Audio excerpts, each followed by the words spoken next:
Praise the Lord. അപ്പം നമുക്ക് ഇന്നത്തെ ബൈബിൾ വചനം നോക്കിയാലോ. ഇന്നത്തെ ബൈബിൾ വചനം ഉൽപ്പത്തി 12:12. നിന്നെ ഞാൻ അനുഗ്രഹിക്കും, നിൻ്റെ പേര് ഞാൻ മഹത്തമമാക്കും, അങ്ങനെ നീ ഒരു അനുഗ്രഹമായി മാറും. അത് ദൈവം അബ്രാഹത്തോട് പറഞ്ഞ ഒരു വാക്കാണ് കേട്ടോ. ദൈവത്തിൻ്റെ വാക്കുകൾ അതേപടി അനുസരിച്ച ഒരാളാണ് പഴയ നിയമത്തിൽ അബ്രാഹം. അപ്പം ദൈവത്തോട് അടുത്ത് നിന്ന് കഴിഞ്ഞാൽ, ദൈവത്തിൻ്റെ വാക്കുകൾ കേട്ട് കഴിഞ്ഞാൽ ദൈവം തന്നെ നമുക്ക് നൽകിയ വാഗ്ദാനമാണ്. എന്താണ്?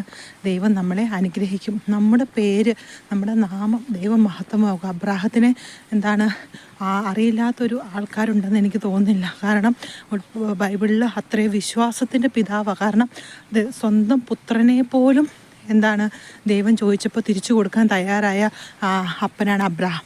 അപ്പം ദൈവം അബ്രാഹാമിൻ്റെ ആ നാമം മഹത്വമാക്കിയ പോലെ നമ്മൾ ദൈവത്തോട് കൂടെ നിന്നാൽ, ദൈവത്തെ വിളിച്ചപേക്ഷിച്ചാൽ, ദൈവത്തോട് ഒട്ടി നിന്നാൽ ഉറപ്പായിട്ട് നമ്മളെ ദൈവം അനുഗ്രഹിക്കും. അതിനൊരു കുറവുമില്ല. ദൈവം അങ്ങനെ പിശുക്കുള്ള ആളൊന്നുമല്ല അനുഗ്രഹിക്കാൻ വേണ്ടി. നമുക്കറിയാം, നമ്മുടെ മനുഷ്യരുടെ ബലഹീനതകളൊക്കെ അറിഞ്ഞ് നമ്മളെ അനുഗ്രഹിക്കുന്ന ആളാണ് നമ്മുടെ ദൈവം. അപ്പം ദൈവത്തിന് ഇഷ്ടമുള്ളവരായിട്ട് ജീവിക്കാൻ വേണ്ടിയും ദൈവവചനം പഠിക്കാനും ദൈവത്തെ സ്നേഹിക്കാനും ഒക്കെ ശ്രമിച്ചാൽ ഉറപ്പായിട്ട് നമ്മളെ ഈശോ അനുഗ്രഹിക്കും. അപ്പോൾ എല്ലാവരും ഈ ഒരു വചനം വായിക്കുക, പ്രാർത്ഥിക്കുക, ധ്യാനിക്കുക. ഇഷ്ടപ്പെട്ട ലൈക്ക് ചെയ്യുക, ഷെയർ ചെയ്യുക, സബ്സ്ക്രൈബ് ചെയ്യുക. Thank you.